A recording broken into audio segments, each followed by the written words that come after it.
皆さんごきげんよう、上川薫です。今回取り上げる話題はウクライナ関連情勢のニュースを取り上げていきます。他のチャンネルではもしくは地上波のニュース報道においては、どんどんとウクライナ関連の話題は総合的に取り扱うことが少なくなっているので、このチャンネルの動画で情報の更新にお役立てください。それでは今回取り上げる主な話題はこちらです。1、砲撃戦は世界市場対ロシアへの戦いへと発展するのか。チェコが80万発の砲弾を手配し始めるのと同時に、さらに追加で70万発の調達も可能だという話をし始めています。これまで発注できなかった国や企業に対する交渉を行うことで、さらに多くの砲弾もしくは生産ラインを抑えることが可能だという選択肢が示されています。2、ロシア空軍がロシアの村を空爆しています。ロシア領ベルゴロド州で反政権ロシア人部隊、自由ロシア軍団など3部隊が活動中、これとロシア軍が交戦しています。今回はこの2つの話題についてお話をしていきましょう。現在の戦場における火力の主体が何かといえばそれは砲撃です。双方の榴弾砲が撃ち合うことによってお互いの陣地やお互いの兵器などを潰し合う戦いがずっと続いています。両軍の兵士の多くが塹壕に身を潜め、砲撃下の中で日々を過ごしています。もともと開戦当時における国力の比較としては、ウクライナ1に対してロシア10で、そのままであれば単純な比較としてロシア軍が圧倒するわけですが、欧米の支援によってウクライナ軍は強化され、そしてロシア軍を押し返しました。現在のところ、本格的な侵攻が始まったその当初においては、首都攻略を目指したロシア軍なわけですが、結局のところ押し返され、そして占領地は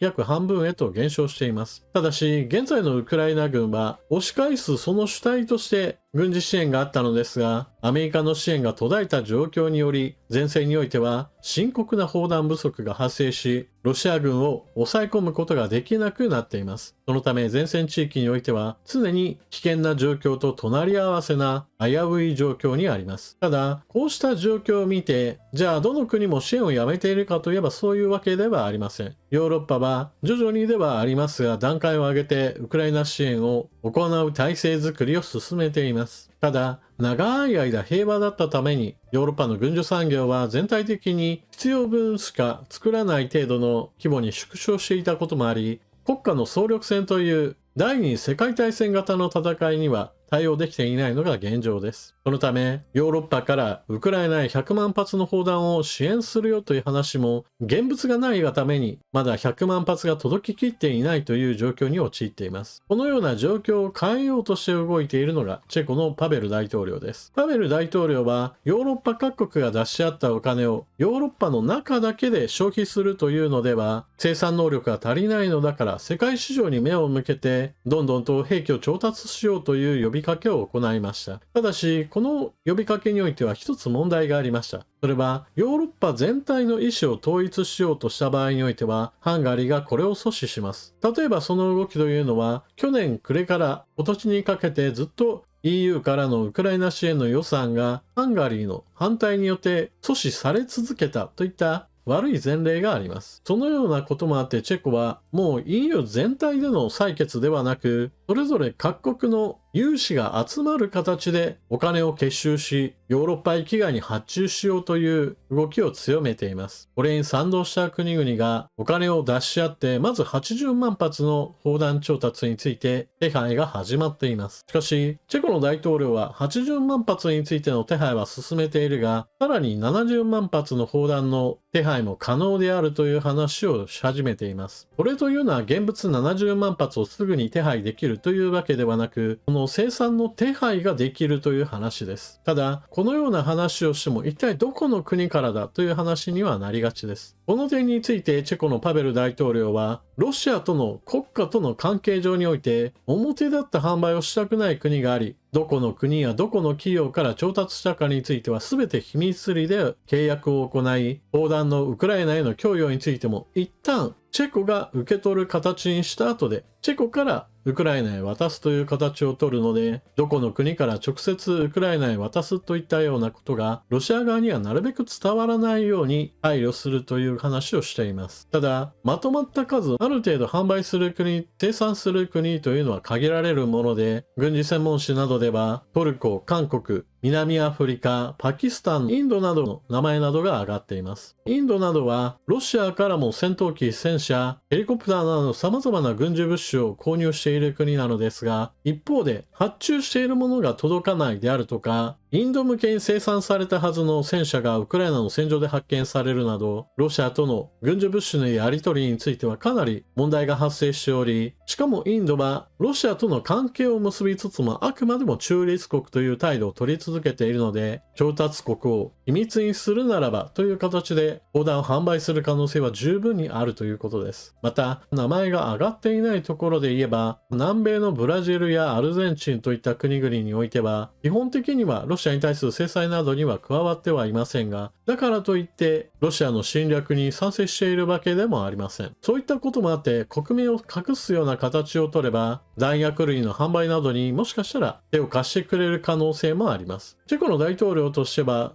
そのような実際に感触がつかめない国に関してはまだ計算はしていないでしょうが、ある程度話を進めている国については70万発の調達先のうちに数えていることでしょう。このようなことにより、ヨーロッパはそもそも自国内における生産能力をこれから高めていくことがすでに表明している国があります。イギリス、ドイツ、フランス、フィンランド、これらの国々においては、砲弾の生産数については強化していくことを表明し、ドイツの軍事企業、ラインメタル社は生産ラインの工場を新たに新設することなどにすでに取り掛かっています。ですから、時間が経てば生産能力自体は上がってきて、EU の予算を EU 域内で消費するという一番最初のスタート地点に一応お金をつぎ込むことができます。それ以外のチェコの動きとして、そうした EU 全体の資金ではなく有志国が集まる形で世界市場から弾薬類などを調達し、ウクライナへと供給するこの2本立てのラインがうまく回り始めれば、ウクライナへの砲弾供与は安定するようになります。また、ここで取り上げていない発注先の国として改めて検討されているのが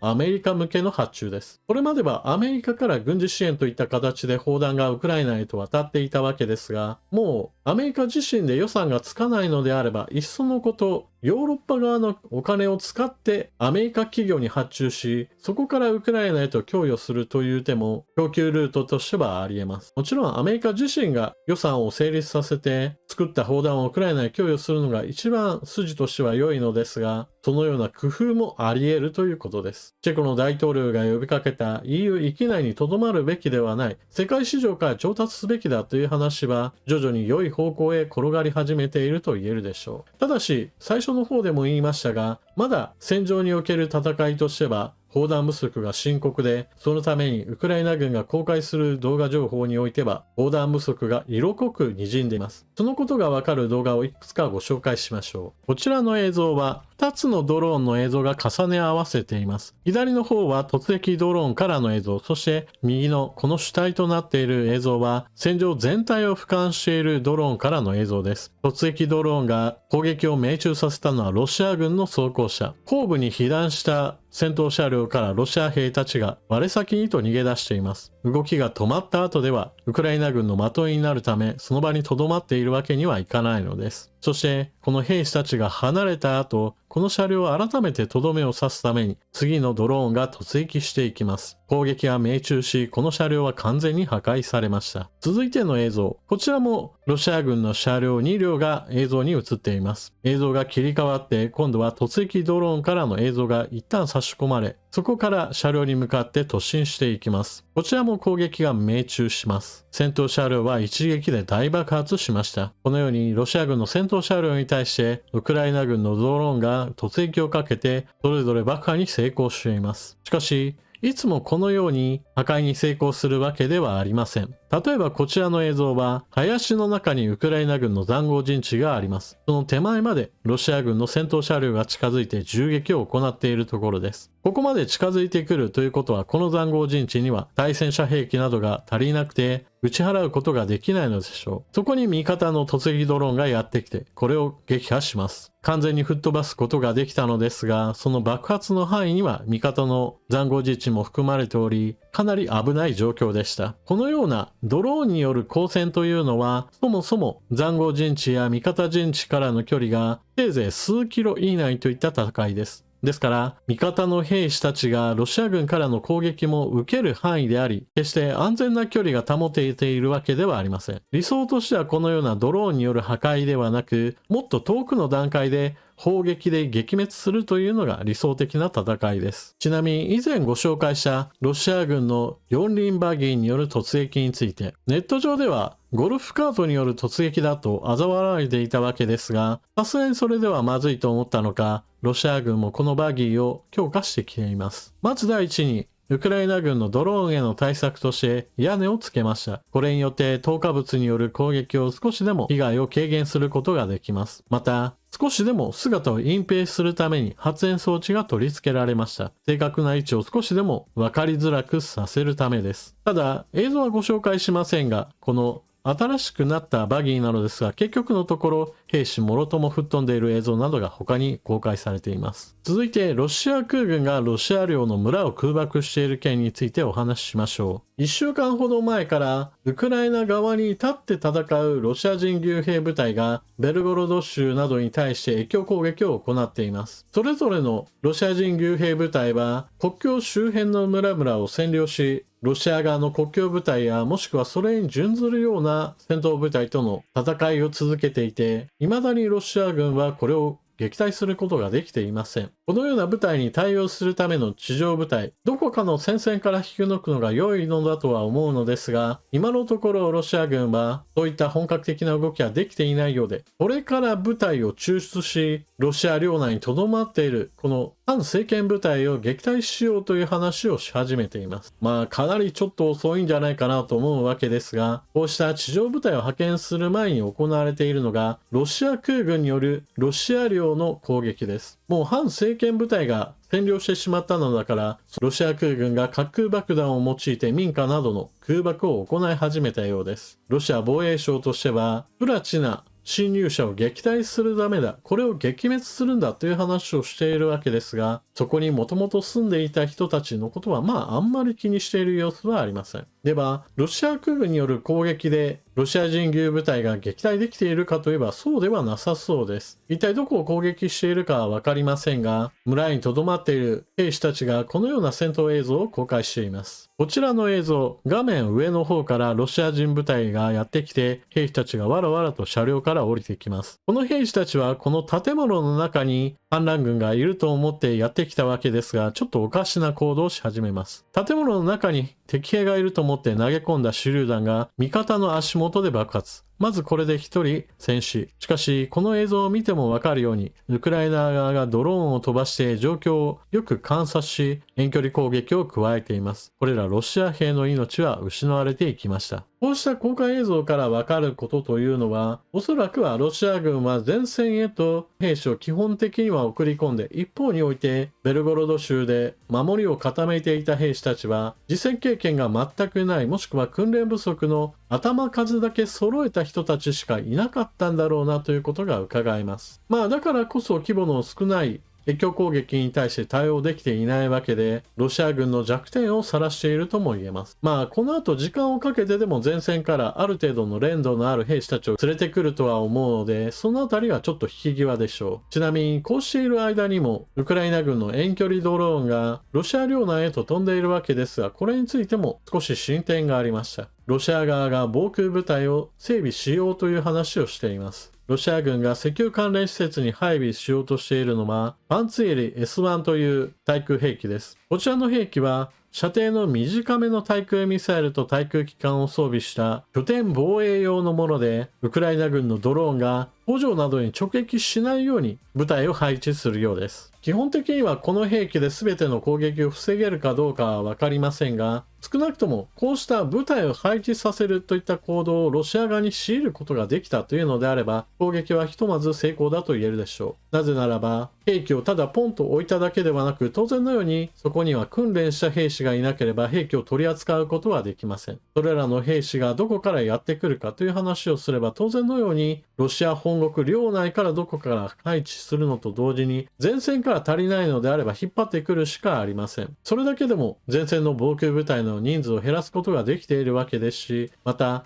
迎撃させるという行動を取らせることそれ自体もウクライナ軍としては一つの成功だと言えます。なぜならば、たとえ射程が短いミサイルであろうとも、大型の突撃ドローンは作りとしては簡素なものですから、迎撃活動に費やされるコストというのは基本的にはロシア軍の方が費用が高くなってしまうのです。だからこそ安価なドローンによる攻撃が連続的に行われるとコスト負担が高くなるという問題が発生するというのは忘れてはいけない教訓です。日本ではこの問題に対してどう対応するのかが注目されるわけですが、一番に考えられる対策としては、まずは迎撃コストを下げるためにレーザー兵器やレールガン、もしくは対空機関砲などの導入なども考えなければなりません。100万円、200万円程度の大型突撃ドローンに対して1億円、2億円もするようなミサイルで迎撃していてはとてもではないが割に合いません。施設を守るためという意味ではレーザーが実用化されるのが一番いいわけですが、この分野ではまだまだ技術発展途上でこれからお金をかけて開発を進めていかなければなりません。なお言っておかなければならないのは、こうしたレーザーやレールガンといったものはもはや空想科学の段階ではなく実用化しつつあるレベルです。値段が高いであるとか性能不足といった問題はあったとしても、すでに実用化それ自体はされているので、あとは必要十分な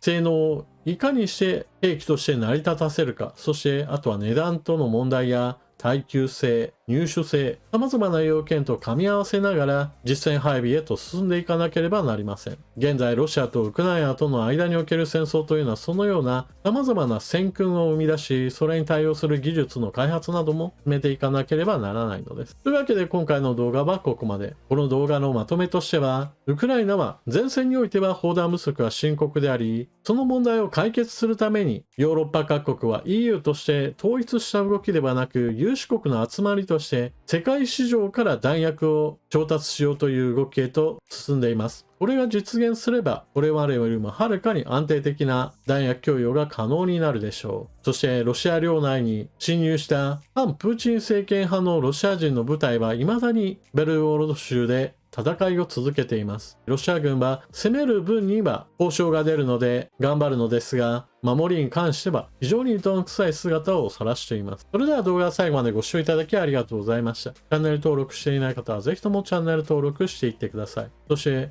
動画が見終わった方は高評価ボタンをクリック、そして情報の更新に役立ったなと思う方はスーパーチャットのご利用もよろしくお願いします。それでは次の動画でまたお目にかかりましょう。またね。